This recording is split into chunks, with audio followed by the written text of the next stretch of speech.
আসসালামু আলাইকুম রহমতুল্লাহ।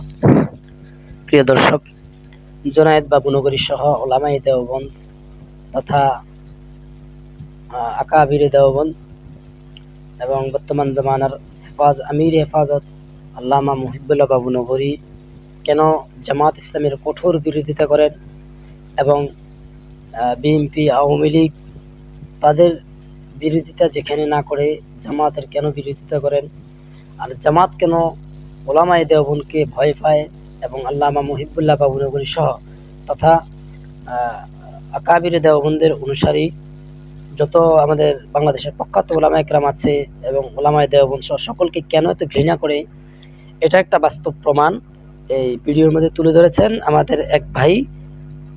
এটা ডকুমেন্টারি আপনারা দেখলে আসলে বুঝতে পারবেন জামাতের কত ভয়াবহতা এবং তাদের নৃশংসতা এই সম্পর্কে আপনাদের ধারণা হবে ইনশাআল্লাহ। ভিডিওটা আপনারা দেখেন, তারপর কিছু কথা বলছি ইনশাআল্লাহ। আসসালামু আলাইকুম। আসসালামু আলাইকুম। ১৯৮৫ সালের এক ভয়াবহ কালো রাতে দাওরায়ে হাদিসের দর্শ চলাকালীন সময় হাটহাজারী মাদ্রাসায় অতর্কিত হামলা করেছিল গুপ্ত বাহিনী জামাত শিবির। সেই প্রমাণ আমাদের হাতে এসেছে, সেটা আপনাদের কাছে আমি এখন দেখাবো এবং আপনাদেরকে দেখাবো স্বয়ং শেখুল ইসলাম আল্লামা আহমদ শফি রাহিমাহুল্লাহ তাদের ব্যাপারে কি বলেন এবং তার এই বলা থেকে আপনারা বুঝতে পারবেন যে জামাত শিবির শেখুল ইসলাম আল্লামা আহমদ শফিকে কেন অপছন্দ করত।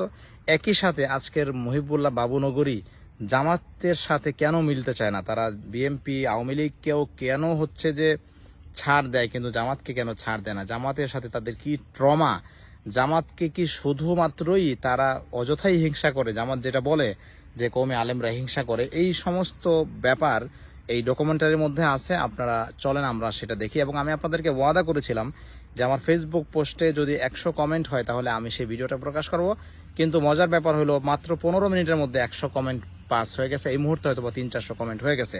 আরেকটা এলান আপনাদেরকে দিয়ে রাখি, সেটা হচ্ছে আপনারা যদি চান যে কওমে মিডিয়া দাঁড়াক তাহলে আপনারা আমার পেজটাকে ফলো করেন। ইনশাআল্লাহ আমি আমার এই পেজটাকে একটা প্রফেশনাল একটা চ্যানেলের দিকে ইনশাআল্লাহ সামনে নিয়ে যাব। চলেন আমরা মূল ভিডিওতে ফিরে যাই। বাংলাদেশে হাটহাজারী মাদ্রাসাকে বলা হয় উম্মুল মাদারিস, অর্থাৎ সব মাদ্রাসার মাতা, হাদিস শিক্ষার এক অপ্রতিদ্বন্দ্বী কেন্দ্র। কিন্তু ইতিহাস বলে এই পবিত্র প্রতিষ্ঠানও রক্ষা পায়নি নামদারি ধর্মীয় পোশাকে রাজনীতি করা দলের রাজনৈতিক থাবা থেকে। এরা আমাদের হাটহাজারী মাদ্রাসা জ্বালাইয়া ফোরাইয়া নাশ করার জন্য 30 বন্দুক অগারা 100 বাজার হইয়া গুন্ডারা নিয়ে ছিল। সময়টা 1985 সালের 10 ডিসেম্বর, মঙ্গলবার রাত 9:30। চট্টগ্রামের হাটহাজারীতে অবস্থিত উপমহাদেশের অন্যতম প্রাচীন দ্বীনি শিক্ষা কেন্দ্র দারুল উলুম হাটহাজারী তখন তার স্বাভাবিক শিক্ষা কার্যক্রমে নিমগ্ন। দাওরায়ে হাদিসের দরস চলছে, মুসলিম শরীফ খোলা, শত শত ছাত্র মনোযোগ দিয়ে শুনছে হাদিসের পাঠ। ঠিক সেই মুহূর্তে ট্রাকযোগে মাদ্রাসার গেটে এসে থামি জামাত শিবিরের সশস্ত্র ক্যাডারদের একটি দল, প্রায় 100 যুবক, জামাত ও ছাত্র শিবিরের কর্মী সমর্থক।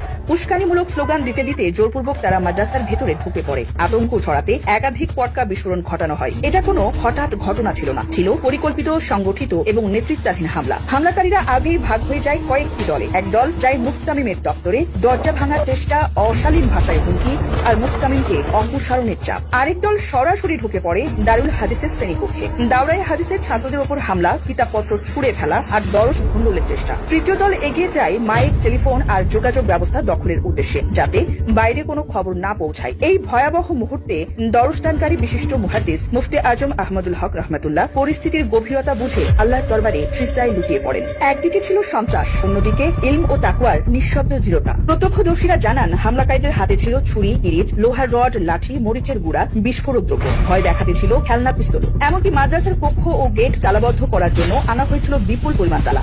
এই অস্ত্র ভান্ডারী প্রমাণ করে এটা কোনো ছাত্র আন্দোলন নয়, এটা ছিল সশস্ত্র দখল চেষ্টা। দৈনিক যুগান্তরের সাবেক বিভাগীয় সম্পাদক শাকির হোসেন শিবলি লিখেছেন, হোস্টেলে থাকা সাধারণ ছাত্ররা যাদের হাতে কোনো আগ্নেয়াস্ত্র ছিল না, তারা নিজেদের মাদ্রাসার শিক্ষক আর মুহতামিমকে রক্ষায় এগিয়ে আসে। ইট পাটকেল ছুড়ে তারা হামলাকারীদের প্রতিহত করতে থাকে। এই সময় মুহতামিম খুন হয়েছেন। এই গুজব ছড়িয়ে পড়লে হাজার হাজার এলাকাবাসী মাদ্রাসার গেটে এসে জড়ো হয়। জনগণের এই স্বতঃস্ফূর্ত প্রতিরোধ ভেঙে দেয় জামাত শিবিরের সব নীল নকশা। পরিস্থিতি নিয়ন্ত্রণে পুলিশ ও রিজার্ভ ফোর্স যৌথ অভিযান চালায়। গ্রেফতার হয় 41 জন জামাত শিবিরের নেতাকর্মী। পরবর্তীতে প্রশাসন 144 ধারা জারি করতে বাধ্য হয়। ঘটনাস্থল থেকে পুলিশ যে লিখিত নীল নকশা উদ্ধার করে তা প্রমাণ করে দেয় এটি ছিল একটি পরিকল্পিত জামায়াতি অপারেশন। কে কোন ভবনে হামলা করবে, কে মাইক টেলিফোন গেট দখল নেবে, সবকিছুরই বিস্তারিত ছিল সেই ব্লুপ্রিন্টে। এই ঘটনায় ছিল জামাত শিবিরের সেই পুরনো কৌশলের পুনরাবৃত্তি। প্রতিষ্ঠানে ঢুকে নেতৃত্ব দখল, ভিন্ন মত দমন আর আদর্শিক দখলদারিত্ব কায়েম। এটা যে শিবিরেরই হামলা ছিল তার আরেকটি প্রমাণ দেন সাংবাদিক শিবলি। তিনি লেখেন, সেদিন হামলায় জড়িত মুস্তফা নামের একজন পরবর্তীতে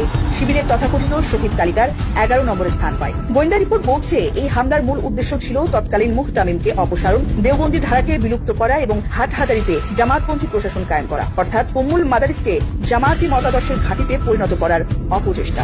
1985 সালের এই হামলা একটি ব্যর্থ ষড়যন্ত্র, জামাত শিবির রাজনৈতিক নৈতিক ও আদর্শিক পরাজয়ের এক স্থায়ী দলিল, যা প্রমাণ করে জামাতে ইসলামী এদেশের মূলধারার ইসলাম ও ধর্মীয় শান্তির জন্য কখনোই নিরাপদ নয়।